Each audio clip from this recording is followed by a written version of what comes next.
Her boss laughed in my face at the dock. My wife barely kissed me goodbye. I just smiled. What neither of them knew was that the quiet man with the car keys had already been moving pieces they couldn't see. By day 2, nothing on that ship would ever be the same. My name is Ronald Hargrove. I'm 56 years old. I spent the better part of my career as CFO for a mid-size industrial firm out of Columbus, Ohio. The kind of company nobody writes magazine profiles about, but that quietly moves product and quietly makes money. I retired early, transitioned into private investing, and by most external measures, life was exactly what a man my age was supposed to want. Nice house in the suburbs, 2 grown sons, a wife with a title, and a calendar full of speaking engagements. We looked like a success story. Gloria was Chief People Officer at Vantage Forward, a leadership development agency run by a man named Todd Fielding. Todd fancied himself a corporate visionary. He had the kind of confidence that fills a room before he does. All-out opinions and louder shirts. I met him twice at company dinners, and both times left the table feeling like I'd been talked at, not talked to. Gloria loved working for him. She called him transformational. I called him a man who'd never been told no often enough. The cruise was his idea. 3 days at sea off the Gulf Coast. What Todd described in the company newsletter as a culture immersion voyage. No press, no shareholders, no oversight. Just key executives, selected staff, and their plus ones. Gloria mentioned in passing one evening over dinner, the same tone she used for dry cleaning pickups and dental appointments. Todd's doing this leadership retreat on a charter ship in April, she said, not looking up from her phone. I'll need to be there. I asked who was invited. She listed 4 names. I recognized 2. The VP of Strategic Partnerships was one of them. Ryan Coulter. 47, polished, the kind of man who always seemed to have just come from somewhere important. I'd seen him at 2 company events. Both times he stood a little too close to Gloria when they talked. I didn't say anything then. I filed it. The morning of the departure, I drove Gloria and 2 colleagues to the marina in Tampa. The sky was clear and the water looked like hammered silver. It was the kind of morning that makes you feel like everything is fine. Todd Fielding was already on the gangway when we pulled up. Hawaiian shirt, drink in hand at 9:40 in the morning, sunglasses pushed up on his forehead like a man who'd declared victory over the work week before it started. Ryan Coulter was right behind him, laughing at something on his phone. Todd spotted me helping Gloria with her bag and walked over with that particular smile. The one that says I'm being friendly, but we both know I'm not. Ronald, he said, extending a hand. Thanks for the delivery. The 2 women behind Gloria laughed. Gloria adjusted her sunglasses and said nothing. Don't try to stop us, Todd added, louder now, spreading his arms toward the ship like he was presenting it as evidence of something. 3 days, no spreadsheets, no husbands. He laughed at his own joke. Ryan laughed too, right on cue. I looked at Todd Fielding, his drink, his grin, his absolute certainty that the world was arranged for his comfort, and I smiled back. Slow and easy. Wouldn't dream of it, I said. Gloria kissed me on the cheek. Her lips barely made contact. Don't start anything, she murmured, low enough that only I could hear. I'm just saying goodbye, I told her. She held my gaze for 1 second longer than comfortable, then turned and walked up the gangway. Todd said something to Ryan. They both laughed again. The dock crew began coiling lines. I stood there and watched the ship ease away from the pier. My phone buzzed. It was Kyle, my older son, 29, and currently living 40 minutes away in a condo that my money, technically our money, though Gloria handled the transfer, helped furnish. She off. He texted. Just left, I wrote back. Good for her. She needed this. I put the phone in my pocket and walked back to my car. On the passenger seat sat a leather folder, unmarked from the outside. Inside were 41 pages. A preliminary compliance review initiated by the Geneva branch of Ashford Capital Partners, a firm in which I held a controlling interest through a layered trust structure that Gloria had never once asked about. Vantage Forward had been under quiet review for 11 months. The cruise budget alone, cross-referenced against payroll, guest manifests, and reimbursement filings, had raised 14 separate flags. I started the engine and pulled out of the marina lot. Todd Fielding thought he was sailing into open water. He had no idea the floor had already been drawn out from under him. I didn't retire because I was tired. I retired because I was ready for a different kind of work. The kind where no one schedules your Tuesday and no one needs you to present quarterly projections to a room full of people who've already made up their minds. I walked away from the CFO title at 52 with a clean reputation, a solid network, and enough capital to begin building something quieter and considerably more durable. Ashford Capital Partners started as a consulting arrangement, debt restructuring for underperforming mid-market companies. Dry work. The kind Gloria would glaze over after the second sentence. I prefer it that way.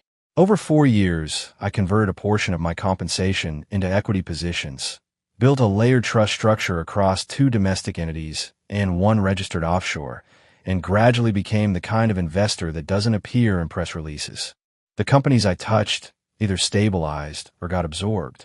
Either way, someone moved on and someone else moved in.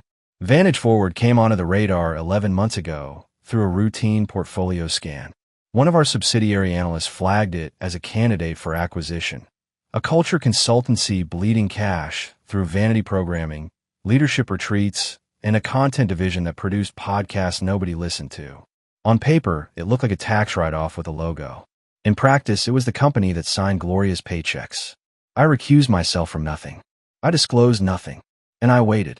The acquisition closed quietly 6 weeks before the cruise. Our holding structure now controlled 53% of Vantage Forward's voting shares. The board had been restructured through a procedural clause I drafted personally, a provision that allowed for unilateral authority transfer in cases of documented financial misconduct. I called it what it was, a pressure valve. Set it and wait. What I hadn't expected to find, though I should have, was Gloria's name in the audit trail. Our legal team in Geneva had been running a cross-reference for 3 weeks.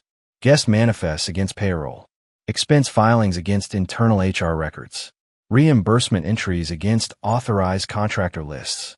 It was the kind of work that takes time and generates nothing dramatic until suddenly it generates everything at once. The preliminary report landed in my inbox on a Wednesday morning. I read it at my desk with coffee in no particular urgency. The way you read a report you already suspected would say exactly what it said. Gloria's initials appeared in 2 separate entries. One listed her as a consultant under something called an emotional optimization workshop, a line item worth $4,000 billed to the company's discretionary wellness budget. The other tied her to the VP suite reservation, cross-referenced against a guest badge issued under an unverified credential. That badge had been scanned into 3 restricted access areas of the vessel. The scanned timestamps were logged. Her photo was attached. I set down my coffee and read the page again. Then I opened a second file, one my attorney had quietly assembled over the past few weeks through standard discovery channels. It contained something I hadn't asked for, but had half expected, a record of a consultation Gloria had with a family law attorney 8 months ago. A single meeting, 90 minutes, billed and logged. The attorney specialized in high-asset divorce proceedings. 8 months ago, for months before the cruise was even announced. I leaned back in my chair and looked at the ceiling for a long moment. She hadn't stumbled into this. She'd been planning an exit while I was still driving her to office dinners and refilling the coffee maker every morning like a man who had no idea the house was already for sale. My phone buzzed on the desk. Kyle. Hey, Dad. You doing anything this weekend? Colin's coming down. Thought we could all grab dinner. I typed back. Sound good. Saturday work. Kyle and Colin. 29 and 25. Different in almost every way that mattered. Kyle moved through the world expecting it to accommodate him, and Colin moved through it like he was still figuring out where the edges were. I love them both the way a father does, which is to say without conditions but not without clarity. Kyle called his mother every few days. Long calls, easy laughs. He and Gloria had that particular closeness that forms between a firstborn and a mother who makes that child feel chosen. I didn't resent it, but I'd noticed, over the past 2 years, that Kyle's condo rent had been quietly supplemented by transfers from our joint account. Transfers I'd seen on statements and said nothing about.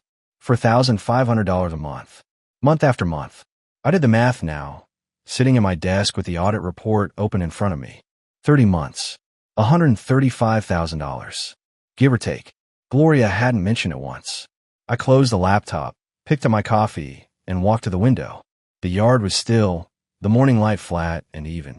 Somewhere out on the Gulf, a ship was sailing with my wife on board, and a CEO who thought he was untouchable and a VP who stood a little too close to things that didn't belong to him. I thought about the board clause sitting inside Vantage Forward's amended bylaws like a loaded question nobody had thought to ask yet. Then I went back to my desk and sent 2 emails. The first was to Walter Crane. The second was to Geneva. I've worked with numbers long enough to know that the most dangerous documents aren't the ones full of obvious errors. Those get caught. The dangerous ones are the ones that look almost right. The ones where someone moved money carefully, changed a name here, adjusted a date there, and counted on nobody having the patience to follow the thread all the way to the end. The Geneva team had the patience. The full compliance report arrived at 11:43 on the second night of the cruise. 37 pages, tabbed and indexed, with a 12-page executive summary that I read first and twice. The lead auditor's name was Philip Okafor, a compact, methodical man who had spent 20 years in international financial oversight before I brought him onto the Ashford team. Philip did not dramatize. He stated, that was why I trusted him. The report laid it out in sequence. Vantage Forward's cruise budget had been coded under 4 separate departmental accounts to avoid triggering the internal review threshold that applied to single-line expenditures over $25,000. Split 4 ways, each entry looked routine. Together, they represented $118,000 in unauthorized corporate spending. No board approval, no external vendor contracts, no legitimate business purpose that aligned with the company's stated quarterly objectives. The guest manifest had been altered. Philip's team had recovered the original version from a backup server. 11 names appeared on the amended list that had not been on the original, including Ryan Coulter, whose presence had been reclassified from personal guest to contracted consultant after the booking closed. And Gloria. Her entry listed her as an organizational wellness advisor, a title she did not hold and a contract that did not exist. At 11:58, I forwarded the report to Walter Crane with a single line. Section G is active. Your discretion. Walter was already in the air. I knew him from a board appointment 3 years earlier. A man in his early 60s who wore expensive watches and said very little in public settings. He didn't have a social media profile. His assistant screened every call. He had the particular stillness of someone who had seen enough corporate theater to find it genuinely boring. When I called him 2 days before the cruise and explained the situation in full, he listened without interrupting and then said, "Tell me when and where." That was the entire conversation. At 2:16 in the morning, the Ashford board convened digitally.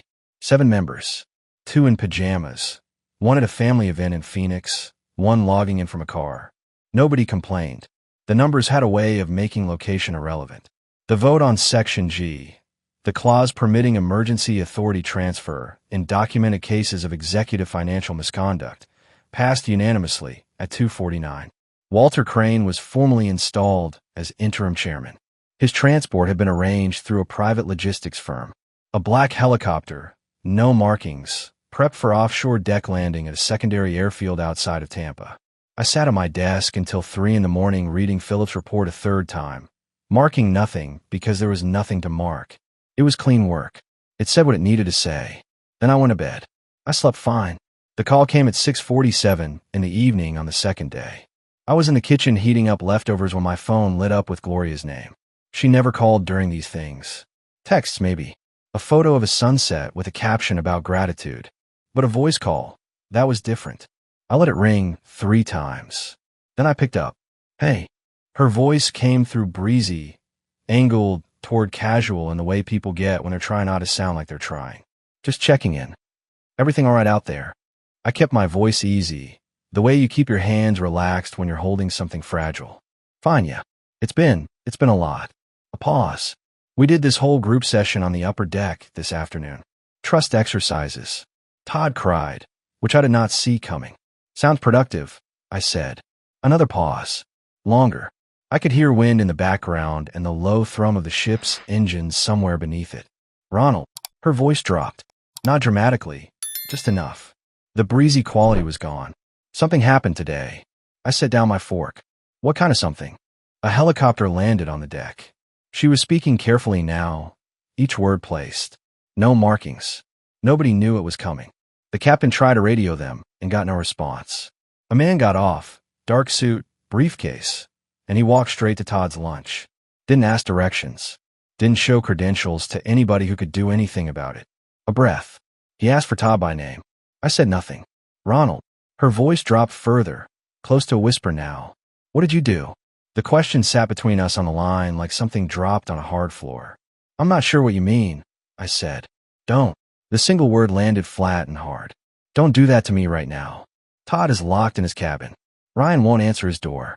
Half the ship thinks it's some kind of legal raid, and the other half is filming everything.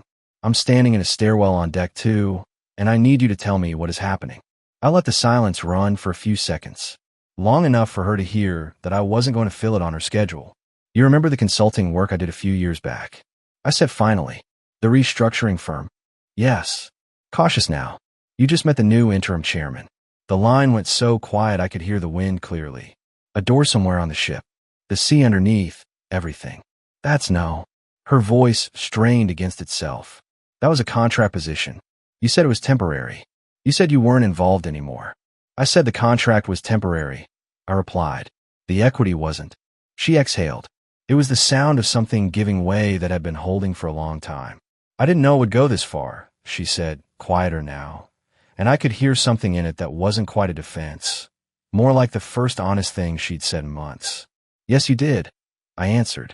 You just didn't think I'd be the one driving it. Silence. What happens when we dock? She asked finally. That depends, I said, on what you're willing to say when you do. She didn't answer.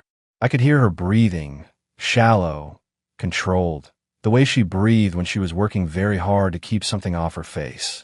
Tomorrow morning, she said at last. At least tell me what to expect. Wear something comfortable, I told her. It'll be a long day. I ended the call. Set the phone face down on the counter. The leftovers had gone cold.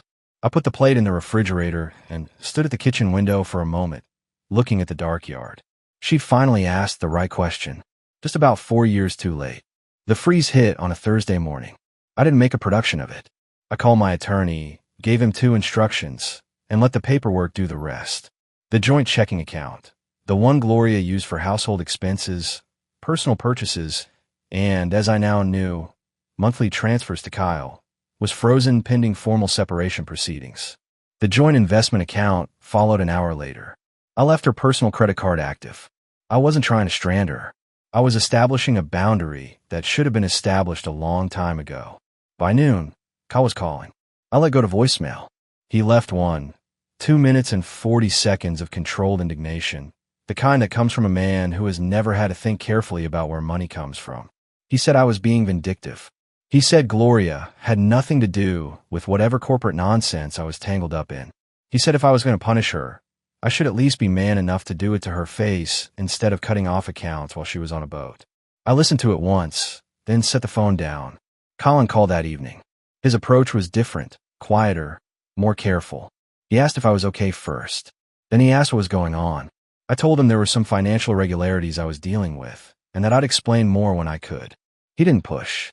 He just said, if you need anything, call me. For words that meant more than Kyle's entire voicemail. 2 days later, Kyle posted. I saw it because Colin forwarded it to me without comment. A Facebook post, long, formatted like a speech, the kind of thing someone drafts in their head for a while before they actually type it. Kyle called me a controlling narcissist. He said I had spent years using financial leverage to manage the people around me, and that this was just the latest iteration of a pattern he'd witnessed his whole life. He said his mother was an accomplished professional who had given everything to our family, and that I was trying to destroy her because my ego couldn't handle her success. The post ended with something about how real men support their partners instead of undermining them. It had 412 likes by the time I saw it. Several people I didn't know had left comments calling me names I won't repeat. One person wrote, "Your dad sounds like a real piece of work." Kyle had replied with a thumbs up emoji. I read the post twice. Then I closed the browser and went back to the compliance documents I'd been reviewing. I did not respond. Not publicly, not privately, not a single word. That silence, as it turned out, was the thing that drove Kyle the most insane. He called twice more over the next 3 days. Both times I let it ring. He texted, "At least have the guts to defend yourself." Then, "Your silence proves everything I said." Then, at 11 at night, "I'm going to talk to someone at the Courier. People should know what kind of man you are." I read each message and put the phone back in my pocket. Colin, meanwhile, had been doing his own thinking. He called me on a Tuesday afternoon, and there was something different in his voice, a weight that hadn't been there before. "Dad," he said, "I need to ask you something, and I need you to be straight with me." "Go ahead." "Mom's been getting money from the joint account every month. A lot of it." "Was that? Did you know about that?" I told him I knew. He was quiet for a moment. "Kyle knew too, didn't he?" Colin said. It wasn't quite a question. "I don't know what Kyle knew," I said. "I know what the bank records show." Another pause. "Okay," he said finally, in the tone of a man recalibrating something. "Okay." We didn't say much after that, but something had shifted. I could hear it. The following Monday, Kyle called a reporter at the Columbus Courier. He pitched what he called an exclusive, a story about a retired CFO using corporate machinery as a personal weapon against his wife. The reporter, to his credit, started digging. Within 48 hours, the reporter had found the public compliance filings, the board resolution, and the audit summary that had been submitted to the state's Financial Oversight Office. He called Kyle back with a list of questions Kyle hadn't expected.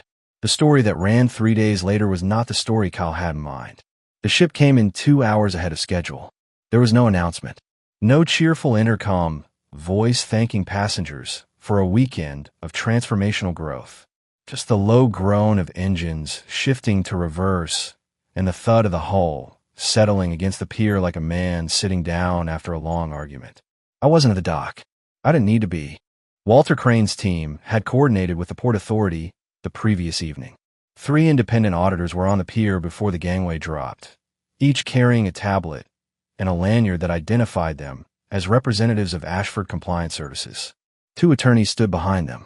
A single photographer from the Financial Newswire service that had been anonymously tipped, not by me, by someone on Philip Okafor's team who understood that sunlight was its own form of enforcement, positioned himself near the terminal entrance. The leak had gone wider than the photographer, as leaks tend to do. Screenshots of the amended manifest, the flagged expense entries, and a redacted portion of the board resolution had circulated through 3 financial forums overnight. By the time the ship docked, the hashtag had already run its course and been replaced by actual news coverage. A regional business outlet had run a piece titled "Vantage Forward Chair Removed Mid-Cruise in Surprise Board Action." Todd Fielding's name was in the headline. Ryan Coulter's name was in the 4th paragraph. Gloria's name was in the 7th. I learned what happened on the pier from 2 sources: the attorney who was present, and Colin, who had driven down to Tampa on his own initiative without telling me or his brother. According to both accounts, Gloria came off the ship in oversized sunglasses and a gray sweatshirt that didn't belong to her. She was moving quickly, head down, one small bag in her hand. She made it approximately 30 feet before a reporter from the business outlet recognized her from the company's website and called out her name. She stopped. That was her first mistake. The second was turning around. The reporter asked 3 questions in rapid succession. Was she aware of the fraudulent billing entries at the time of the cruise? Did she consent to being listed as a contracted consultant? Could she explain the guest badge, access, timestamps, and restricted areas? Gloria said nothing. She turned back toward the terminal and kept walking. But the badge record, the expense filings, and the amended manifest were already in the public domain. Her silence wasn't protection. It was confirmation. Colin called me from the parking lot outside the terminal, voice tight. "Dad, it's bad. There are cameras." She looked. He stopped. She looked like she knew exactly what she was walking into. "Are you all right?" I asked. "I'm fine. I didn't know it would look like this." "Now you do," I said. Not harshly, just honestly. By the time Gloria got home that evening, HR had suspended her access credentials. Her company laptop had been flagged for collection.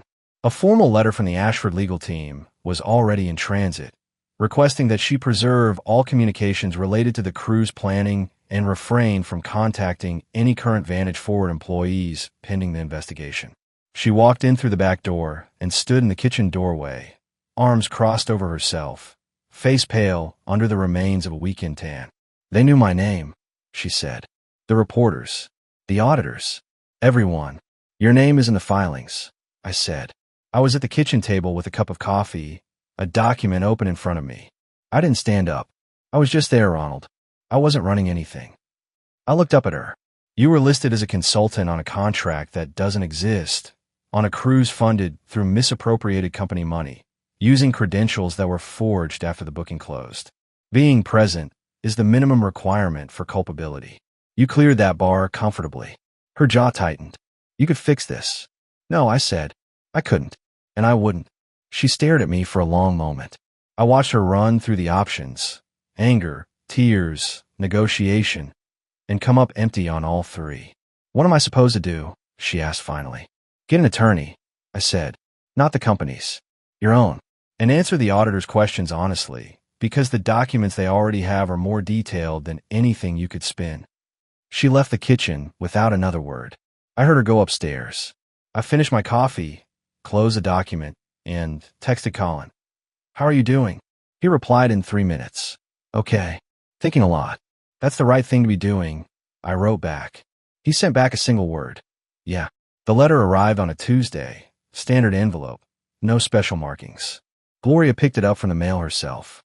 I was in the study when I heard her come in from the driveway, heard the rustle of envelopes, heard the particular silence that follows when someone reads something they weren't prepared for.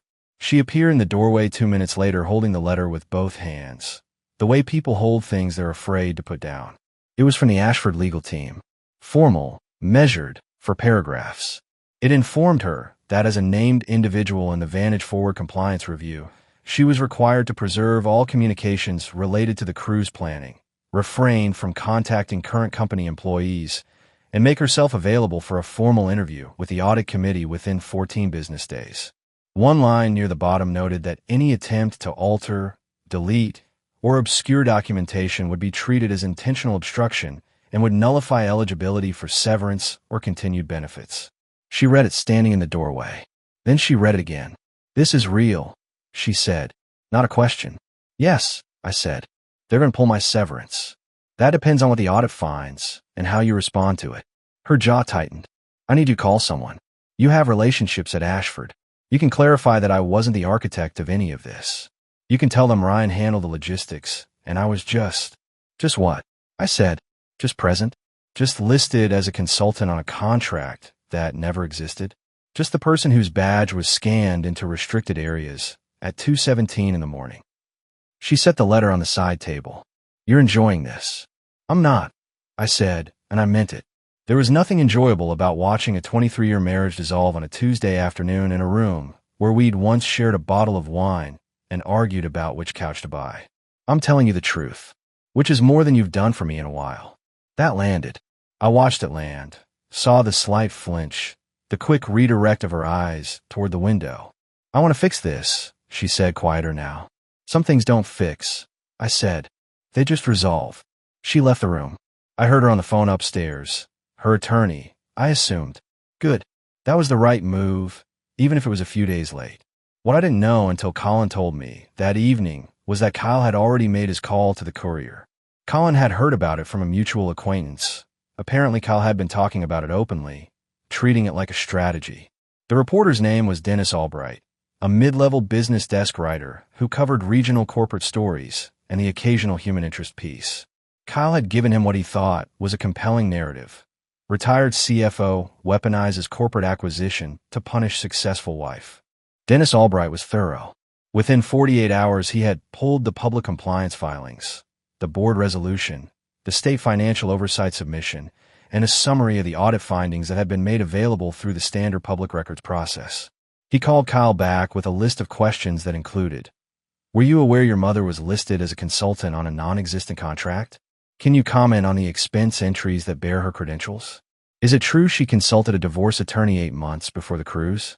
Kyle apparently told Dennis he needed time to look into some things. The story that ran in the Courier 4 days later was titled, Vantage Forward Audit Exposes Cruise Fraud, Executive Removed, Several Staff Under Review. Gloria's name appeared in the 6th paragraph. The story was factual, measured, and thorough. It made no mention of a vindictive husband. It made extensive mention of falsified manifests, unauthorized expenditures, and credential misuse. Kyle called me the night the story ran. First time in 9 days. That wasn't what I intended, he said. I know, I replied. Dennis said he had documents I didn't know about. Most people who dig usually do, I said. A long pause. She's really in the filings. Yes.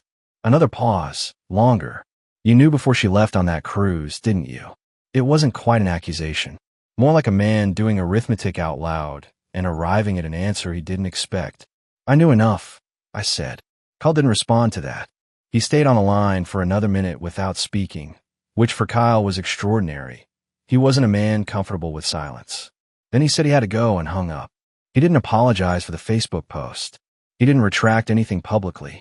But the call stopped and the text stopped. And the next time I saw his name, it was in a message to Colin asking if the two of them could grab dinner. Small things. But they registered. Meanwhile, Todd Fielding had filed a civil suit against me personally. His attorney sent a letter claiming the board action constituted a hostile takeover executed in bad faith and in violation of shareholder agreements. The claim was creative. I'll give him that. His attorney had found a narrow argument around the timing of the Section G trigger relative to the beneficial owner notification window. I read the complaint on a Saturday morning with coffee.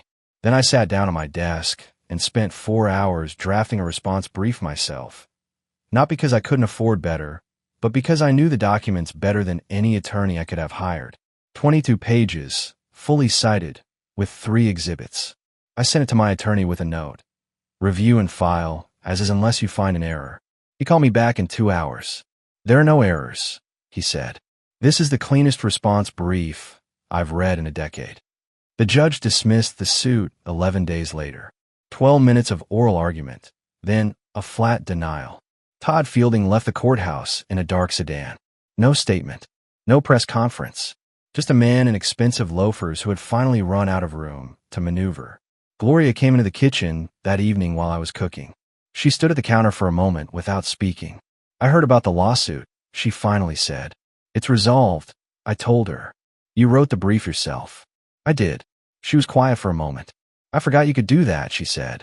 And there was something in her voice, not admiration, exactly, but a kind of recognition.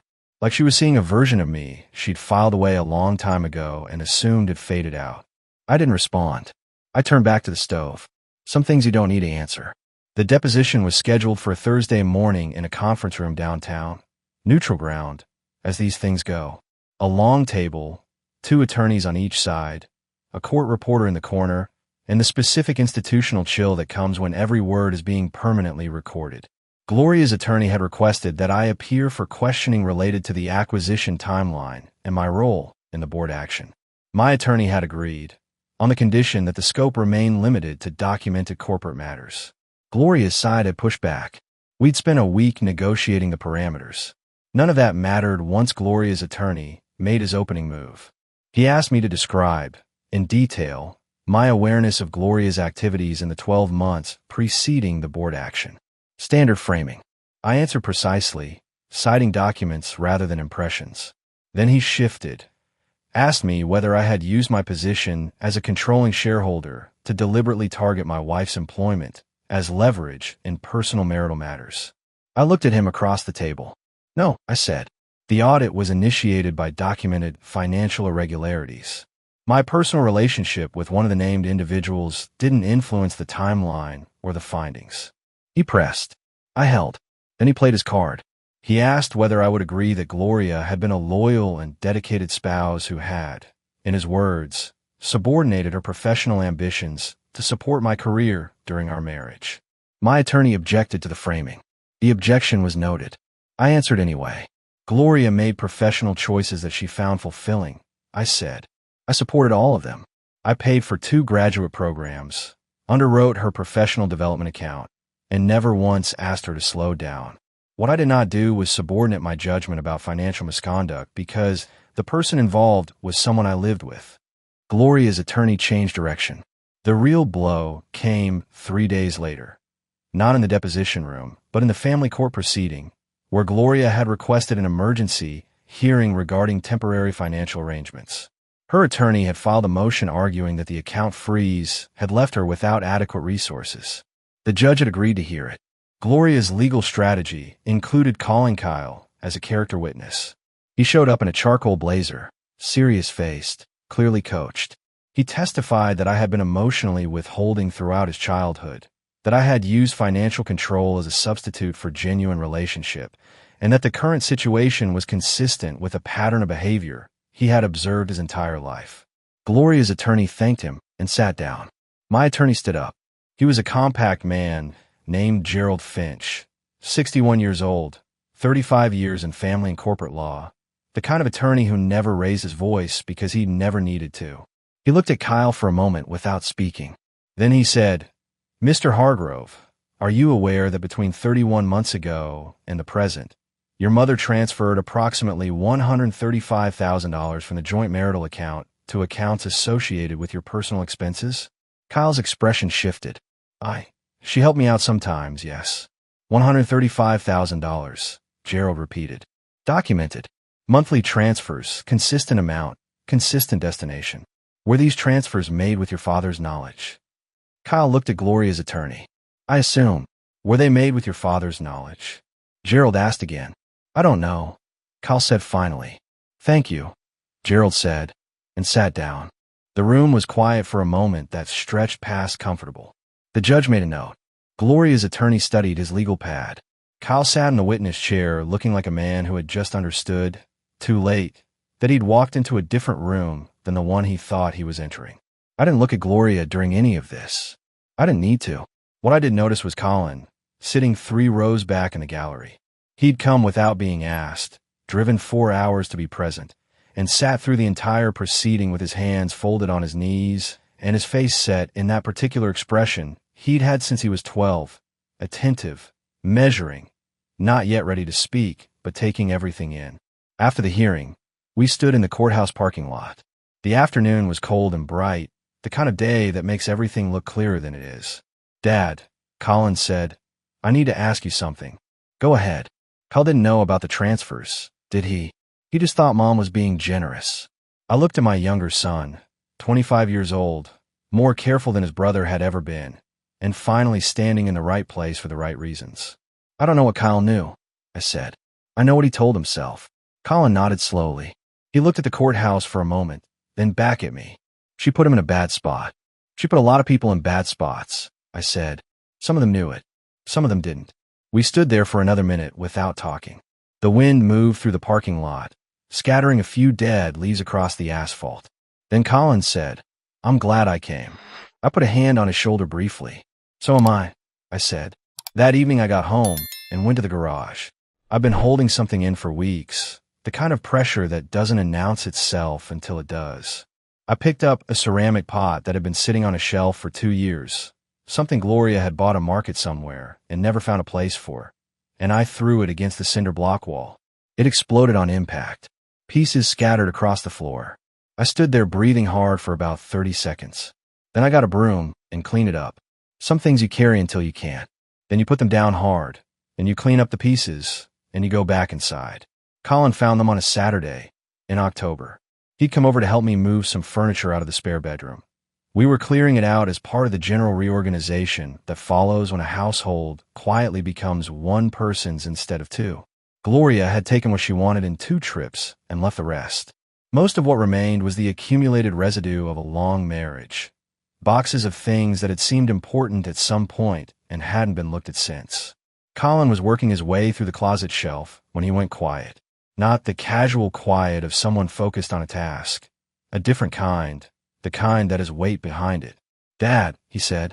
I turned from the box I was sorting. He was holding a bundle of envelopes. Not official mail.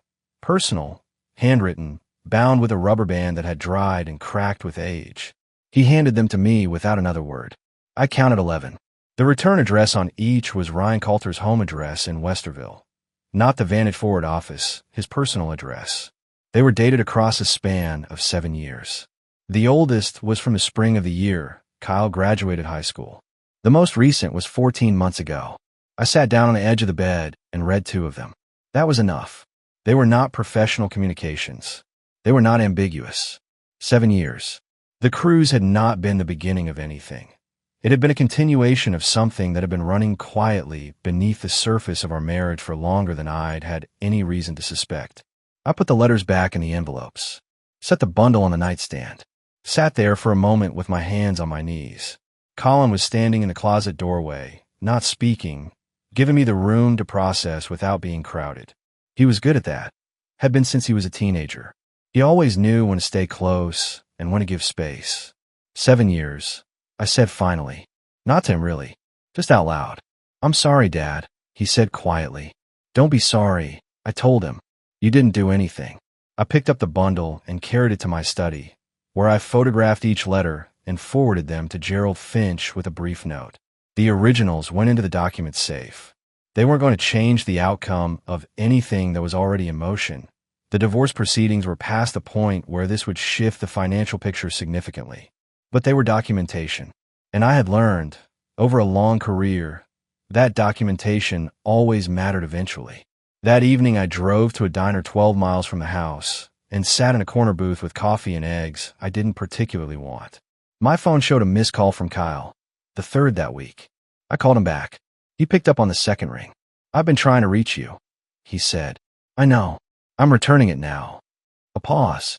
I heard about the hearing, about what came out with the transfers. His voice had lost the combative edge it had carried for weeks. What was left sounded like a man working through something uncomfortable. I didn't know she was pulling from a joint account. I know, I said. She'd send money and say she was helping out. I assumed it was from her own. He stopped. I didn't ask. No, I said. You didn't. Silence on the line. Then, I said some things publicly that weren't fair. Yes, I said. You did. I'm not going to take the post down, he said, and I could hear him steeling himself for the pushback. But I want you to know I understand now that I didn't have the full picture. I considered that for a moment. It wasn't an apology. Kyle wasn't built for apologies. He was built for partial concessions delivered in a way that preserved his self-image. But it was something. It was him arriving at the edge of accountability on his own feet, which with Kyle counted for more than a rehearsed speech would have. All right, I said. All right. He sounded almost surprised. We can talk more when you're ready, I said. There's no deadline on it. He was quiet again. Then, Colin told me about what he found today. The letters. Yes. How long? 7 years, I said. Another long silence. I'm sorry, Dad. And this time it sounded like he meant it. Not tactically, not as a way to close a topic, but the way a person sounds when they finally stood in the right place and looked in the right direction. I know, I said. We talked for another 20 minutes. Not about Gloria, not about the legal proceedings, just talked. The way we used to when he was younger and hadn't yet figured out that he could use words as weapons. It wasn't a full repair, but it was a door opening. I take it. I drove home in the dark and went to bed without checking my email. Some days you just let the day be over. The quarterly shareholder meeting of Vantage Forward, now operating under Walter Crane's interim leadership, was held on a Thursday morning in a conference room on the 14th floor of an office building in downtown Columbus. I had not attended the previous 2 board sessions. This one I attended in person. The room filled quietly. Attorneys, minority shareholders, 2 journalists who had been granted access for the first time since the audit became public, a handful of the company's senior staff who had survived the restructuring and were trying to read the temperature of the new administration. Walter ran the opening segment efficiently. Audit status, operational restructuring, revised financial projections. No theatrics. No hashtags. Then came the restructuring vote. The agenda item was labeled Executive Equity Realignment, a dry phrase for what it actually was, the formal liquidation of stock options and deferred compensation held by the 5 individuals named in the compliance findings. Todd Fielding, Ryan Coulter, 3 supporting executives who had facilitated various elements of the scheme, and Gloria. She was in the room, 3rd row, on the aisle, beside her attorney. She'd known about the agenda item for 5 days. Her attorney had received the notice, and she had filed an objection through proper channels arguing that her inclusion among the named individuals was disproportionate to her documented involvement. The objection had been reviewed and denied. I walked to the front of the room when Walter nodded to me. I didn't use notes. 11 months ago, I said, this company was being run by people who believed that rules were for the benefit of other people. They spent company money like it was a personal entertainment budget. They falsified documents. They reclassified guests as consultants to avoid scrutiny. And when it was convenient, they used the credentials of people close to them to put distance between themselves and their own decisions. I looked at the room, not at Gloria specifically, at the room. I built the structure that caught this. I'm not here to take credit for that. It's just how sound corporate governance works when someone actually bothers to implement it. What I am here to do is confirm the final step. I turn to the screen behind me. A single slide. Confirm equity liquidation. 5 names. This isn't about personal grievances, I said. It's about accountability. The same accountability this company should have had built into its foundation from the beginning. I click confirm. The legal officer across the table nodded. The motion carried. Gloria's attorney made a note without looking up. Gloria herself sat very still, her hands folded on the table in front of her, looking at neither me nor the screen. The meeting continued for another 40 minutes. I sat through it, answered 2 questions from minor shareholders about the restructuring timeline, and left when it adjourned. In the elevator, Walter stood beside me. Clean, he said. That's the goal, I replied. Outside, the November air was cold and direct, the way Ohio gets when autumn gives up and winter stops pretending. I stood on the sidewalk for a moment and looked up at the building, 14 floors of glass and steel, humming with whatever it was doing now, but the people running it were different people. My phone buzzed. Colin, how'd it go? I typed back, done. All of it. 3 dots appeared, then, good. Dinner Sunday. Yes, I wrote. I put the phone in my coat pocket and started toward the parking garage. Behind me, the building kept going, meetings in rooms, decisions being made, ordinary Tuesday business happening in the new ordinary. 2 weeks later, the divorce was finalized.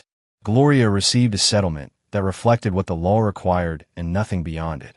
The house sold 4 months after that. I moved into a smaller place on the east side of Columbus, a 2-bedroom with a study, a decent kitchen, and a back porch that faced a stand of oak trees that would be worth looking at come spring. Ryan Coulter settled the civil component of the compliance findings for a sum I won't disclose. His professional career in Columbus was finished. Todd Fielding's leadership agency filed for Chapter 7 liquidation 8 months after his removal. The brand he'd built on borrowed credibility and misappropriated funds turned out to have no foundation without either. Kyle and I had dinner in December. Just the 2 of us, a steakhouse near his place. He didn't bring up the Facebook post, and neither did I. We talked about his job, a woman he'd been seeing, whether he wanted to go somewhere warm for the holidays. It wasn't what we'd had before, but it was real, which was more than what we'd had in the last years of the marriage. Colin came to the new place the first weekend I was settled. He brought a bottle of something decent, and we sat on the back porch until the temperature made it impractical. He asked me once, near the end of the evening, whether I was all right. Better than I've been in years, I told him, and meant it. He nodded like he'd expected that answer. Then he poured the last of the bottle, and we watched the oak trees lose the last of their light.